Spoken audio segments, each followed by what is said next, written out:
അമ്മയുടെ പ്രതീക്ഷാനത്തിന് സാക്ഷിയായി വീണ്ടും ഈ അൾത്താരയിൽ നിൽക്കാൻ കഴിഞ്ഞതിന് അമ്മ മാതാവിന് 1000 നന്ദി പറയുന്നു. എൻ്റെ പേര് സെലിൻ. ഞാൻ പത്തനംതിട്ട ജില്ലയിലെ റാന്നിയിലാണ് എൻ്റെ വീട്. ഞാനിപ്പം ജർമ്മനിയിൽ നിന്നാണ് വരുന്നത്. എനിക്ക് ഫസ്റ്റ് ജർമ്മനിയിൽ പോകാൻ വിസ കിട്ടിയതും അതിൻ്റെ കാര്യങ്ങളൊക്കെ ഞാൻ ഇവിടെ അൾത്താരയിൽ ഞാൻ സാക്ഷ്യപ്പെടുത്തിയതാണ്. ഇപ്പം ഞാൻ കഴിഞ്ഞ വർഷം ജനുവരി 25-ാം തീയതി ആണ് ഞാൻ ഫസ്റ്റ് ജർമ്മനിയിൽ പോകുന്നത്. ജോബ് സീക്കർ വിസയിലാണ് ഞാൻ ജർമ്മനിയിൽ പോകുന്നത്. അവിടെ എത്തിക്കഴിഞ്ഞ് ജോലി കിട്ടാൻ കുറേ സ്ട്രഗിൾ ചെയ്തായിരുന്നു. അന്ന് ഞാൻ ഓൺലൈൻ ഉടമ്പടി എടുത്തിട്ടില്ല. ഇതിപ്പോൾ ഓൺലൈൻ ഉടമ്പടിയിൽ അമ്മ എനിക്ക് തന്ന അനുഗ്രഹത്തെപ്പറ്റിയാണ് ഞാനിവിടെ സാക്ഷ്യപ്പെടുത്തുന്നത്. ഞാൻ ഫസ്റ്റ് ഓൺലൈൻ ഉടമ്പടി എടുക്കുന്നത് ഫെബ്രുവരി 2025 ഫെബ്രുവരി 6-ാം തീയതിയാണ് ഓൺലൈൻ ഉടമ്പടി എടുക്കുന്നത്. ഞാൻ ഓൺലൈൻ ഉടമ്പടി എടുക്കുന്നതിന് മുമ്പാണെങ്കിലും ഞാൻ ഉടമ്പടി പ്രാർത്ഥന രാവിലത്തെ പ്രാർത്ഥനയാണെങ്കിലും വൈകുന്നേരത്തെ പ്രാർത്ഥനയാണെങ്കിലും ഞാൻ ചെയ്യുന്നുണ്ട്. കാരണം എൻ്റെ അമ്മ ഉടമ്പടി എടുത്തിട്ടുണ്ടായിരുന്നു. അപ്പോൾ ആ കാര്യങ്ങളൊക്കെ എനിക്ക് പറഞ്ഞു തന്നിട്ടുണ്ട്. അപ്പം ഞാൻ ആ ഉടമ്പടി ജീവിത രീതിയിൽ തന്നെയായിരുന്നു തുടർന്ന് പോയിക്കൊണ്ടിരുന്നത്. എന്നിട്ട് ഞാൻ ഓൺലൈൻ ഉടമ്പടി എടുത്തു. എന്നിട്ട് എൻ്റെ നിയോഗങ്ങളെല്ലാം സമർപ്പിച്ചു. ഞാൻ കണ്ടിന്യൂസ് ആയിട്ട് പ്രാർത്ഥിച്ചുകൊണ്ടൊക്കെ ഇരുന്നു. എന്നിട്ട് എനിക്ക് ഇൻ്റർവ്യൂസിൻ്റെ കാര്യം പ്രോഗ്രസ് ഒന്നും ഉണ്ടായിരുന്നില്ല. എന്നിട്ട് ജർമ്മനിയിലെ കാര്യം അറിയാലോ, അവിടെ ലാംഗ്വേജ് ഉണ്ടെങ്കിൽ മാത്രമേ നമുക്ക് പിടിച്ച് നിൽക്കാൻ പറ്റുള്ളൂ. അപ്പോൾ അതിൻ്റെ കൂടെ തന്നെ ഞാൻ ലാംഗ്വേജ് പഠിക്കാൻ കോഴ്സിന് ചേർന്നു. എന്നിട്ട് ഞാനിങ്ങനെ അമ്മയോട് ഇങ്ങനെ പ്രാർത്ഥിച്ചുകൊണ്ടിപ്പോൾ ഞാൻ പറഞ്ഞു, ഇങ്ങനെ മാർച്ച് 25-ാം തീയതി അമ്മയുടെ വചനപ്പെരുന്നാളാണ്. അമ്മ എനിക്ക് എന്തെങ്കിലും ഒരു ഇൻ്റർവ്യൂ തരണമെന്നിങ്ങനെ മനസ്സിൽ ഞാനിങ്ങനെ ആഗ്രഹിച്ചായിരുന്നു. അങ്ങനെയാണ് എനിക്ക് ഫസ്റ്റ് മാർച്ച് 25-ന് എനിക്ക് ഫസ്റ്റ് ഒരു ഇൻ്റർവ്യൂ എനിക്ക് കിട്ടി. പക്ഷേ ആ ഇൻ്റർവ്യൂ അറ്റൻഡ് ചെയ്ത് ഉടമ്പടി നേർച്ച വസ്തുക്കളായ ഉടമ്പടി ഉപ്പും അതുപോലെ തന്നെ ഉടമ്പടി തേനുകൾ ഉപയോഗിച്ചാണ് ഞാൻ ഇൻ്റർവ്യൂ ഞാൻ അറ്റൻഡ് ചെയ്തത്. പക്ഷേ എനിക്ക് ഇൻ്റർവ്യൂ പാസ്സായി കഴിഞ്ഞില്ല. പക്ഷേ ഞാൻ നിരാശപ്പെട്ടില്ല. കാരണം എന്നെ ഇവിടെ വരെ എത്തിച്ച അമ്മയാണെങ്കിൽ എനിക്ക് എൻ്റെ മുന്നോട്ടുള്ള കാര്യങ്ങളിൽ അമ്മ എനിക്ക് നടത്തി തരുമെന്ന് എനിക്ക് പൂർണ്ണ വിശ്വാസം ഉണ്ടായിരുന്നു. അങ്ങനെ ഓരോ ആപ്ലിക്കേഷനൊക്കെ അയച്ചുകൊണ്ടിരുന്നുവെങ്കിലും കൂടെ തന്നെ അയച്ചുകൊണ്ടിരുന്നു. അതുപോലെ തന്നെ ലാംഗ്വേജും പഠിച്ചുകൊണ്ടിരുന്നു. ഒരു 6 months കഴിഞ്ഞിട്ട് എനിക്കൊരു ജോലിയുടെ ഇതിലൊന്നും ഒരു പുരോഗതിയൊന്നും ഉണ്ടായിട്ടില്ല. എനിക്ക് 1 year വിസയിലാണ് ഞാൻ പോയത്. 1 year ഒരു 6 months കഴിഞ്ഞു. പിന്നെ ടെൻഷനാണ്. നാട്ടിൽ നിന്നൊക്കെ ആരെങ്കിലുമൊക്കെ വിളിക്കുമ്പോൾ ചോദിക്കും, ഒന്നും ആയില്ലേ എന്നൊക്കെ ചോദിക്കുമ്പോൾ നമുക്ക് ചെറിയ സങ്കടമുണ്ട്. പക്ഷേ അവിടെ ഞാൻ ജീവിച്ചത് എൻ്റെ ഈശോയുടെയും അമ്മയുടെയും ആ ഓൺലൈൻ ഉടമ്പടി എടുത്ത ആ ഒരു ധൈര്യത്തിൽ മാത്രമാണ് ഞാൻ അവിടെ പിടിച്ചു നിന്നത്. എന്നിട്ട് ഞാൻ ഇങ്ങനെ പ്രാർത്ഥനയിൽ ഒരു മുടക്കവും വന്നിട്ടില്ല. ഉടമ്പടി കണ്ടിന്യൂസ് ആയിട്ട് ഞാൻ ചെയ്തു പോയിക്കൊണ്ടിരുന്നു. ഓരോ 3 months കൂടുമ്പോഴും ഞാൻ ഇവിടുന്ന് അമ്മയുടെ ഒരു ഫോട്ടോ വാങ്ങിച്ചുകൊണ്ട് പോയിട്ടുണ്ടായിരുന്നു. അപ്പോൾ അതിൽ ഞാനിങ്ങനെ ഓരോ 3 months കഴിയുമ്പോഴും ഞാനായിട്ട് നിയോഗങ്ങൾ എഴുതി വെച്ചിട്ട് ഞാൻ അമ്മയുടെ തിരുസന്നിധി വെച്ച് ഞാൻ പ്രാർത്ഥിക്കുമായിരുന്നു. അങ്ങനെ എൻ്റെ ഉടമ്പടി ഞാനിങ്ങനെ ഓരോന്നിങ്ങനെ ഉടമ്പടി ഓൺലൈനായിട്ട് ഇങ്ങനെ പുതുക്കി കണ്ടിന്യൂ ചെയ്ത് പോകുമായിരുന്നു.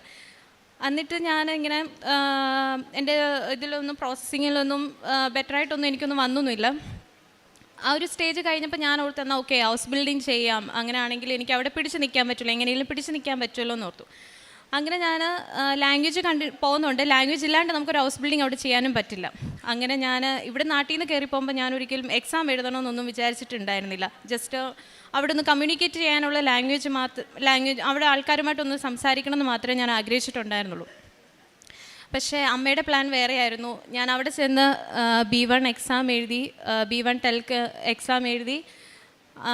അമ്മയുടെ ഈശോയുടെ അനുഗ്രഹം കൊണ്ട് എനിക്കൊരു കോൺഫിഡൻസ് ഇല്ലായിരുന്നു. ഞാൻ ആ ഒരു എക്സാം പാസ്സാവുമെന്നൊന്നും എനിക്കൊരു കോൺഫിഡൻസ് ഇല്ലായിരുന്നു. ഞാൻ എന്തായാലും അറ്റൻഡ് ചെയ്ത് നോക്കാം, എങ്ങനെയായിരിക്കും എക്സാം എന്നൊന്ന് അറ്റൻഡ് ചെയ്ത് നോക്കാം. അങ്ങനെ ഞാൻ എക്സാം എഴുതി. അമ്മയുടെ ഈശോയുടെ അനുഗ്രഹം കൊണ്ട് മാത്രമാണ് ഫസ്റ്റ് അറ്റംപ്റ്റ് തന്നെ ഞാൻ B1 ടെൽക്ക് എക്സാം പാസ്സായി. അത് ഞാൻ ആഗ്രഹിച്ചതിനേക്കാളും കൂടുതൽ നല്ലൊരു മാർഗ്ഗമാണ് എനിക്ക് അമ്മ തന്നത്. അതെനിക്കിപ്പോഴും വിശ്വസിക്കാൻ പറ്റുന്നില്ല. എങ്ങനെയാണ് എനിക്ക് ആ ഒരു മാർഗ്ഗ് കിട്ടിയെന്ന് എനിക്കറിയില്ല. അതിന് ഞാൻ എൻ്റെ അമ്മയോട് 1000 നന്ദി ഞാൻ പറയുന്നു. അത് കഴിഞ്ഞിട്ടാണ് ഞാനിങ്ങനെ ഹൗസ് ബിൽഡിങ്ങിൻ്റെ പ്രോസസ്സിങ്ങിനൊക്കെ സ്റ്റാർട്ട് ചെയ്തപ്പോഴും എനിക്കൊരു എംപ്ലോയറിനെ കിട്ടണമായിരുന്നു. എംപ്ലോയറിനെ കിട്ടണം. അതുപോലെ തന്നെ എനിക്കൊരു സ്കൂളും ഒക്കെ വേണമായിരുന്നു. എന്നിട്ടും പ്രാർത്ഥനയിൽ ഒരു മുടക്കവും വന്നിട്ടില്ല. പ്രാർത്ഥന കണ്ടിന്യൂ ചെയ്ത് പോകുന്നുണ്ടായിരുന്നു. ഞാനിങ്ങനെ ഒരു സാക്ഷ്യത്തിൽ കേട്ടിട്ടുണ്ട്, ഇങ്ങനെ നമുക്കൊന്നും കിട്ടിയില്ലെങ്കിലും നമ്മൾ എന്ത് കിട്ടിയാലും നമ്മളത് ഈശോയെ മഹത്വപ്പെടുത്തണമെന്ന്. അപ്പം ഞാൻ അവിടെ അടുത്തൊരു പള്ളിയുണ്ട്. എനിക്കിപ്പോൾ ഒരു ഇൻ്റർവ്യൂവിന് കിട്ടിയില്ലെങ്കിലും ഞാൻ അവിടെ പോയി അമ്മയുടെ അടുത്ത് പോയി ഇന്ന് പ്രാർത്ഥിക്കും, താങ്ക് യു ഒക്കെ പറയും. എനിക്ക് കിട്ടിയില്ലെങ്കിൽ എനിക്കൊരു സങ്കടമൊന്നുമില്ല, എനിക്ക് നെക്സ്റ്റ് അറ്റംപ്റ്റിൽ എനിക്ക് തന്നാൽ മതി എന്നുള്ള രീതിയിൽ ഞാൻ എപ്പോഴും പ്രാർത്ഥിക്കും. അങ്ങനെ കണ്ടിന്യൂ ചെയ്തു പോകുന്നു. എന്നിട്ട് എൻ്റെ വിസയും തീരാറാവുന്നു. ജസ്റ്റ് ഒരു 3 or 4 months കൂടെ ഉള്ളൂ. അപ്പോൾ അതിന് മുന്നേ എനിക്കൊരു വാലിഡ് ആയിട്ടുള്ള ഒരു കോൺട്രാക്റ്റും വേണം. എന്നാൽ മാത്രമേ എനിക്ക് ജർമ്മനി കണ്ടിന്യൂ ചെയ്ത് നിൽക്കാൻ പറ്റത്തുള്ളൂ. ഒന്നും ഇല്ലാണ്ട് തിരിച്ച് വരുന്ന കാര്യം ഓർക്കുമ്പോൾ എനിക്ക് ഭയങ്കര സങ്കടം. കാരണം ഞാൻ അമ്മയോട് ഇവിടെ പറഞ്ഞിട്ടാണ് പോയത്, ഞാൻ ഇവിടെ വരുമ്പോൾ ഞാൻ സാക്ഷ്യപ്പെടുത്തുമെന്ന്. എന്നിട്ട് ഞാൻ ഓക്കെ ഈ വിസയുടെ ഇതിന് എക്സ്റ്റെൻഡ് ചെയ്യാനുള്ള പ്രോസസ്സിങ് സ്റ്റാർട്ട് ചെയ്തു. അങ്ങനെ ഇമിഗ്രേഷൻ ഓഫീസിൽ പോയി. ഫസ്റ്റ് അവരെ ഒരു അപ്പോയിൻമെൻ്റ് ഒക്കെ കിട്ടുകയെന്ന് പറഞ്ഞാൽ ഭയങ്കര ഡിലേ ആണ്. നമുക്ക് ഒരു 1 month കഴിഞ്ഞ് നമ്മളൊരു ആപ്ലിക്കേഷൻ അയച്ചു കഴിഞ്ഞാൽ 1 month കഴിഞ്ഞൊക്കെ നമുക്കൊരു അവരുടെ ഇത് കിട്ടത്തുള്ളൂ. അങ്ങനെ അവരുടെ ഇതിന് എനിക്കൊരു അപ്പോയിൻമെൻറ്റ് കിട്ടി. ഞാൻ പോയി. ഡിസംബർ മാസമായിരുന്നു എനിക്ക് അതിൻ്റെ ഇത് ഡേറ്റ് വന്നത്. അങ്ങനെ അവർ അപ്പോയിൻമെൻറ്റ് കിട്ടി. ഹൗസ് ബിൽഡിങ്ങിന് ചെയ്യാൻ വേണ്ടിയാണെന്ന് പറഞ്ഞ് ഞാൻ എൻ്റെ പ്രോസസ്സിങ് സ്റ്റാർട്ട് ചെയ്തു. അവർ പറഞ്ഞു വെയിറ്റ് ചെയ്യുക, അവർ റിപ്ലൈക്ക് വേണ്ടി വെയിറ്റ് ചെയ്യുക, അവർ ഇനി എന്താ തീരുമാനം, എൻ്റെ വിസ എനിക്ക് കൺവേർട്ട് ചെയ്യാൻ പറ്റുമോ ഇല്ലെന്നൊന്നും എനിക്ക് അറിയത്തില്ല. അപ്പം ഞാൻ ആ സമയത്ത് തന്നെ എനിക്കൊരു എംപ്ലോയറിനെ കിട്ടി. ജർമ്മനിയിൽ നിൽക്കാൻ എൻ്റെ വിസ തീരാറാകുമ്പോൾ ജനുവരി ആകുമ്പോൾ എൻ്റെ വിസ തീരും. അവരുടെ അതായത് ഹൗസ്ലാൻഡ് അതായത് ഇമിഗ്രേഷൻ ഓഫീസിൻ്റെ ഒരു റെസ്പോണ്ട് വരുന്നത് വരെ നമുക്ക് ജർമ്മനി കണ്ടിന്യൂ ചെയ്യാം. കാരണം അവരുടെ ഒരു ഇമെയിൽ ഉണ്ട്, നമുക്കവിടെ വാലിഡ് ആയിട്ട് നമുക്കവിടെ കണ്ടിന്യൂ ചെയ്യാൻ പറ്റും. അപ്പോൾ ഞാൻ ഇവരുടെ ഇതിനു വേണ്ടി വെയിറ്റ് ചെയ്യണം. അതായത് ഇമിഗ്രേഷൻ ഓഫീസിൻ്റെ റിപ്ലൈ വരാൻ വേണ്ടി ഞാൻ വെയിറ്റ് ചെയ്യുവാണ്. അങ്ങനെ ഇരിക്കുമ്പോഴാണ് ഈ ക്രിസ്മസിൻ്റെ ടൈമായിരുന്നു. അപ്പോൾ അവിടെ നിന്ന് പറഞ്ഞാൽ ക്രിസ്മസിന് ഭയങ്കര ഇമ്പോർട്ടൻ്റ് ആണ്. അവരെല്ലാവരും വെക്കേഷന് പോവാണ്. എനിക്കാണെങ്കിൽ ഭയങ്കര ടെൻഷനും ഉണ്ട്. കാരണം എനിക്ക് ജനുവരി 15 ആകുമ്പോൾ എൻ്റെ വിസ തീരുകയും ചെയ്യും. അങ്ങനെ ഇന്നപ്പോഴാണ് എനിക്ക് ഒരു എംപ്ലോയറിനെ കിട്ടി. ഇനി സ്കൂളിലെ ഇൻ്റർവ്യൂ ഉണ്ട്, അത് ജനുവരി 6 ഇൻ്റർവ്യൂ. ഞാൻ ഫസ്റ്റ് അവിടെ പോയി. അവിടെ നിന്ന് പറയുമ്പോൾ ഓരോ സ്കൂളിലും ഓരോ ഇൻടേക്കായിട്ടായിരിക്കും. ചില സ്കൂളിൽ 3 ഇൻടേക്ക് കാണും ആൾക്കാരെ, മാർച്ച് അല്ലെങ്കിൽ ഓഗസ്റ്റ്, ഡിസംബർ, അല്ലെങ്കിൽ മാർച്ച് അല്ലെങ്കിൽ ഓഗസ്റ്റൊക്കെ. എനിക്ക് ഞാൻ ഫസ്റ്റ് ഒരു സ്കൂളിൽ ഇൻ്റർവ്യൂ പോയി, അത് ഓക്കെ ആയിരുന്നു. പക്ഷേ എൻ്റെ എംപ്ലോയർ എനിക്ക് കിട്ടിയില്ല. അത് കഴിഞ്ഞ് രണ്ടാമതൊരു സ്കൂളിൽ ചെന്നു. അവിടെ ഇൻ്റർവ്യൂവിന് എന്നെ വിളിച്ചു. ഇൻ്റർവ്യൂവിന് വേണ്ടിയാണ് ഞാൻ പോയത്. പക്ഷേ അവിടെ ചെന്നപ്പോൾ അവരെന്നോട് പറയുന്നു ഡിസംബറിലേക്കാണ് നോക്കിയത്, പക്ഷേ ഡിസംബറിലേക്ക് എനിക്ക് സീറ്റില്ല, അവർ ഏപ്രിലേക്കാണെന്ന് പറഞ്ഞു. ഞാൻ ഇൻ്റർവ്യൂവിന് അവിടെ ചെന്നു. പക്ഷേ ഇൻ്റർവ്യൂ ആയിട്ടൊന്നും നടത്തിയില്ല. അവർ പറഞ്ഞു ഏപ്രിലേക്ക് പ്ലേസ് ഇല്ല എന്ന് പറഞ്ഞു. ഞാൻ ശരിക്കും തകർന്നെന്ന് പറഞ്ഞാൽ ശരിക്കും തകർന്നു. കാരണം വേറെ ഒരു ഓപ്ഷൻ എനിക്ക് ഇനി ഇല്ല. എന്നിട്ട് ഓക്കെ ഞാൻ വലിയ സങ്കടപ്പെട്ടൊന്നുമില്ല. എന്തായാലും മാതാവ് എനിക്ക് തരുമെന്നുള്ളൊരു പൂർണ്ണ വിശ്വാസം ഉണ്ടായിരുന്നു. കാരണം അച്ഛൻ മെയിൽ ഒരു ധ്യാനത്തിലൊക്കെ പറഞ്ഞായിരുന്നു എന്തായാലും ഡിസംബറിനുള്ളിൽ എന്തായാലും നമ്മൾ ഭാരപ്പെടുന്ന കാര്യത്തിൽ എന്തെങ്കിലും ഒരു തീരുമാനം ഉണ്ടാവുമെന്നുണ്ടായിരുന്നു. ധ്യാനത്തിൽ ഇങ്ങനെ പറഞ്ഞിട്ടുണ്ടായിരുന്നു. അപ്പോൾ ഞാൻ അതിൽ പൂർണ്ണമായിട്ട് വിശ്വസിച്ചു. അപ്പോൾ ആ സമയത്ത് ആ ഡിസംബറിനുള്ളിൽ തന്നെ എനിക്കൊരു എംപ്ലോയറിൻ്റെ കോൺട്രാക്റ്റ് എനിക്ക് കിട്ടിയായിരുന്നു. പക്ഷേ എനിക്ക് സ്കൂളിലൂടെ കിട്ടിയാൽ മാത്രമേ അത് വാലിഡ് ആവത്തുള്ളൂ. അത് കഴിഞ്ഞിങ്ങനെ കണ്ടിന്യൂ ചെയ്ത് പോയി. ഈ സ്കൂളുകാർ പറഞ്ഞു ആരെങ്കിലും ഒന്ന് ക്യാൻസൽ ചെയ്യുവാണെങ്കിൽ ഇയാൾക്ക് സെക്കൻഡ് ചാൻസ് തരാമെന്ന് പറഞ്ഞു. ഓക്കെ, നമുക്കിപ്പോൾ ഒരാൾ ക്യാൻസൽ ചെയ്തിട്ട് എനിക്കൊരു ചാൻസ് കിട്ടാൻ വേണ്ടി ഞാൻ പ്രാർത്ഥിച്ചിട്ടില്ല. എനിക്ക് കിട്ടേണ്ടതാണെങ്കിൽ എൻ്റെ അമ്മ എനിക്ക് തരുമെന്ന് പൂർണ്ണ വിശ്വാസം ഉണ്ടായിരുന്നു. എന്നിട്ട് ഞാനിങ്ങനെ വീട്ടിൽ വന്ന് 2 days കഴിഞ്ഞപ്പോൾ ആ സ്കൂളിൽ നിന്ന് എനിക്ക് വീണ്ടും എന്നെ വിളിക്കുകയാണ്. ഇയാൾക്ക് ഏപ്രിലേക്ക് ഒരു പ്ലേസ് ഉണ്ട്, ഒരു സ്റ്റുഡൻറ്റ് അവിടെ ക്യാൻസൽ ചെയ്തിട്ടുണ്ട്, ഇയാൾ ഓക്കെ ആണെങ്കിൽ നെക്സ്റ്റ് ഇൻ്റർവ്യൂവിന് വരാമെന്ന് പറഞ്ഞു. അങ്ങനെ ഞാൻ നെക്സ്റ്റ് ഇൻ്റർവ്യൂവിന് വേണ്ടി, അത് ഫെബ്രുവരിയിലാണ് എനിക്ക് ഡേറ്റ് കിട്ടിയത്.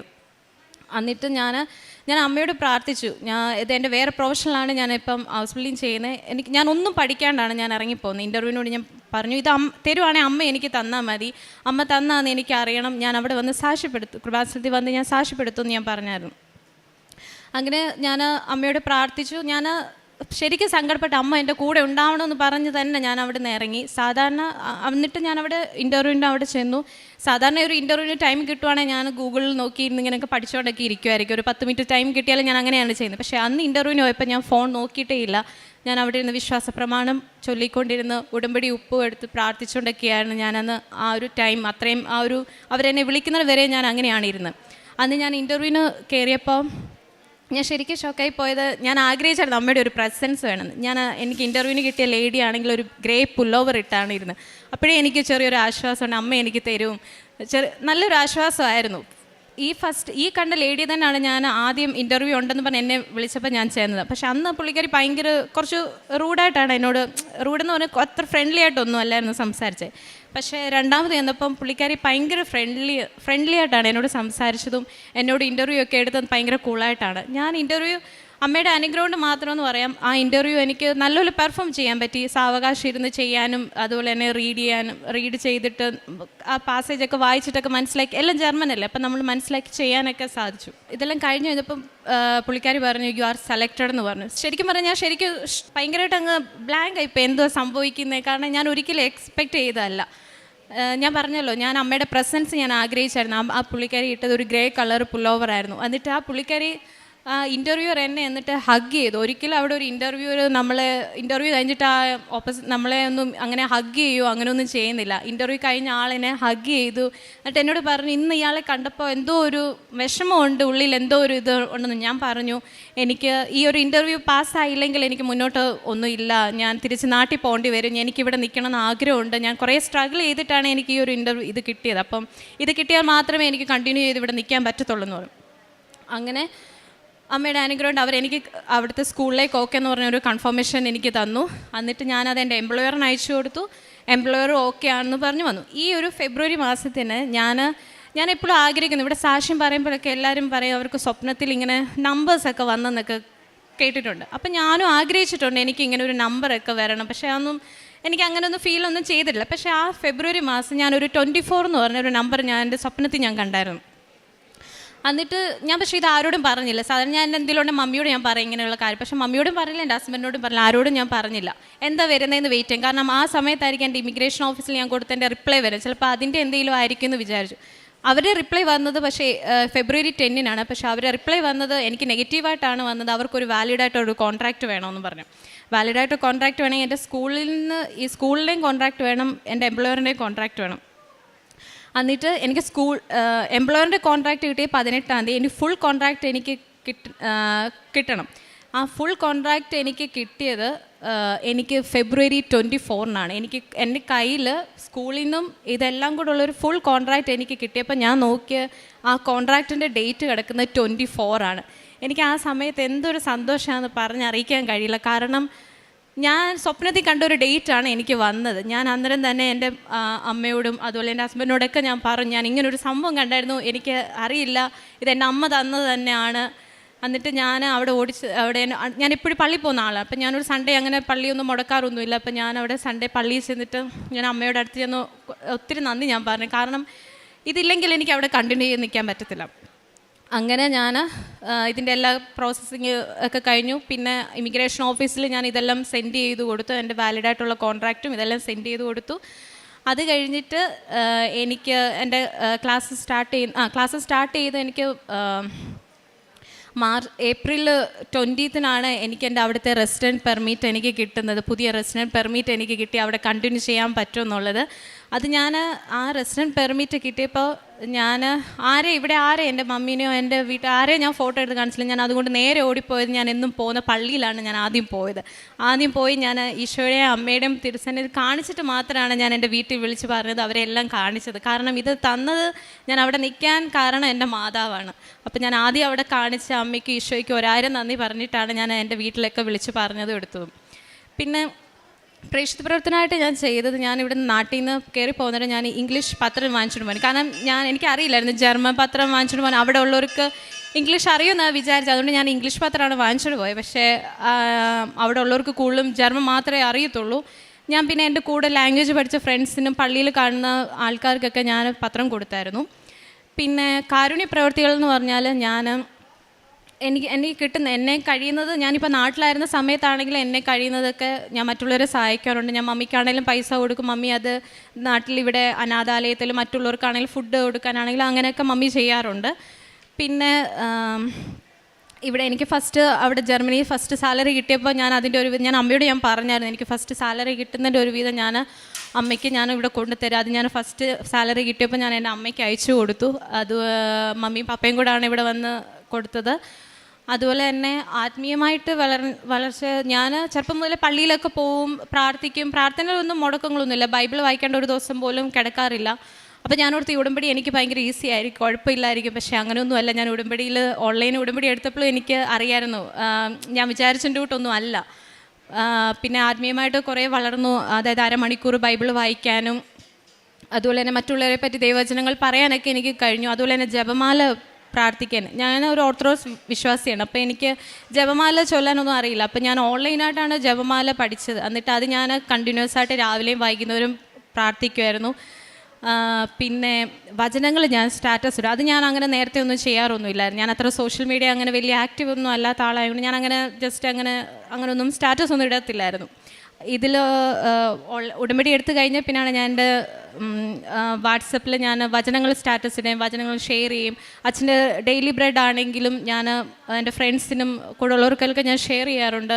അതുപോലെ തന്നെ ഉടമ്പടി ധ്യാനം ഞാൻ ഒരിക്കലും മുടക്കാറില്ല. ഇൻ കേസ് ഇപ്പം ക്ലാസ്സൊക്കെ സ്റ്റാർട്ട് ചെയ്യുമ്പോൾ എനിക്ക് ടൈം കിട്ടിയില്ലെങ്കിൽ ആ ട്യൂസ്ഡേ തന്നെ കേൾക്കാൻ പറ്റിയില്ലെങ്കിൽ ഞാൻ ആ ഒരു വീക്കിനുള്ളിൽ ഞാൻ കംപ്ലീറ്റ് ചെയ്യും. അങ്ങനെയൊക്കെയാണ് എൻ്റെ ഉടമ്പടി ജീവിതം കണ്ടിന്യൂ ചെയ്ത് പോകുന്നത്. ഞാൻ വീണ്ടും ആഗ്രഹിക്കുകയാണ് അമ്മയുടെ പ്രതീക്ഷണത്തിൻ്റെ സ്ഥിരം സാക്ഷിയായി മുന്നോട്ട് ജീവിക്കാൻ അമ്മ എന്നെ സഹായിക്കണേ എന്ന് ഞാൻ പ്രാർത്ഥിക്കുന്നു. അവിടുന്ന് അവനെ എന്നേക്കും അനുഗ്രഹപൂർണനാക്കി അങ്ങയുടെ സാന്നിധ്യത്തിൻ്റെ സന്തോഷം കൊണ്ട് അവനെ ആനന്ദിപ്പിച്ചു. സങ്കീർത്തനം 21:6 ഈ മകള് തകരാതെ ഉടമ്പടിയിൽ, അതും ഓൺലൈൻ ഉടമ്പടി വളരെ വിശ്വസ്തതാപൂർവം ഓരോ പ്രാവശ്യം 3 മാസം തികയുമ്പോൾ തന്നെ അടുത്ത നിയോഗം എഴുതി വിശ്വാസത്തോടെ പ്രാർത്ഥിച്ച് ഓൺലൈൻ ഉടമ്പടിയിൽ അമ്മയുമായി ഈശോയോട് ചേർന്ന് നിന്ന് ഉടമ്പടി ജീവിതം നയിക്കുകയാണ്.